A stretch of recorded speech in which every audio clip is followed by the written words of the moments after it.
ஒரு எக்ஸ்பிரஸ் ரயில திடீர்னு தொழில்நுட்ப கோளாறு ஏற்பட்டிருக்கு. பயணிகள்லாம் அவதி அடைஞ்சிருக்காங்க. இது எங்க அப்படின்னு பார்த்தோம்னா மங்களூர்ல இருந்து சென்னை நோக்கி வந்த விரைவு ரயில்ல தான் தொழில்நுட்ப கோளாறு ஏற்பட்டதுனால ஆவடி ரயில் நிலையத்துல நடுவழியில இந்த ரயில் நிறுத்தப்பட்டிருக்கு.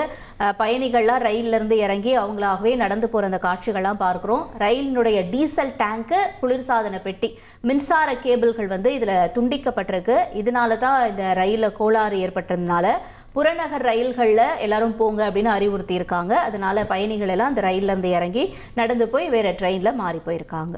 ஓகே, அவங்க பயணிகள் பட்ட அவதி என்ன அப்படிங்கறத அவங்களே சொல்லியிருக்காங்க. அதையும் நம்ம பார்க்கலாம். காலையில் வேலைக்கு டெய்லியும் போகிறதாங்க. ஆக்சுவலி இன்னைக்கு என் ஃபேமிலியோட கூட்டிகிட்டு வந்திருந்தேன். திடீர்னு இந்த மாதிரி நின்னதுனால ரொம்ப கஷ்டமாயிருச்சு. இது என்ன பண்ணுறதுன்னு தெரில. எதனா ஒரு நல்ல வழி காமிச்சாங்கன்னா நல்லாயிருக்கும். இப்போ லோக்கலில் போகிறோம், என்ன பண்ண போகிறோன்னு தெரியல. ஃபேமிலிலாம் பின்னாடி வந்துட்டு இருக்கிறாங்க. அவங்கள கூப்பிட்டு போகிறது ரொம்ப சிரமமாக இருக்கும்.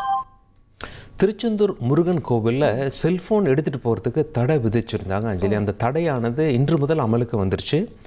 நவீன மிஷின் மூலம் தீவிர சோதனைக்கு பின்னரே பக்தர்கள் கோவிலுக்குள் அனுமதிக்கப்படுகின்றனர் அப்படிங்கிற செய்தி வந்திருக்கு. அந்த காட்சிகளையும் நாம் தற்பொழுது திரையில் பார்த்துட்ருக்கோம். ஓகே, வழக்கமாக இந்த மாதிரி ரீல்ஸு இல்லை ஃபோட்டோஸ் எடுக்கிறது, மொபைல் ஃபோன் பயன்பாடு கோயில்கள் அதிகமாக இருக்குது அப்படிங்கிறதுனால இந்த மாதிரியான ஒரு நடவடிக்கையும் எடுத்திருக்காங்க. இனி செல்லும் இடமெல்லாம் செய்தி. தந்தை டிவியின் வாட்ஸ்அப் சேனலை ஃபாலோ பண்ணினா செல்ல இருக்கும் இடமெல்லாம் செய்தி. இதோ QR கோட் இப்பவே ஸ்கேன் பண்ணுங்க, ஃபாலோ பண்ணுங்க.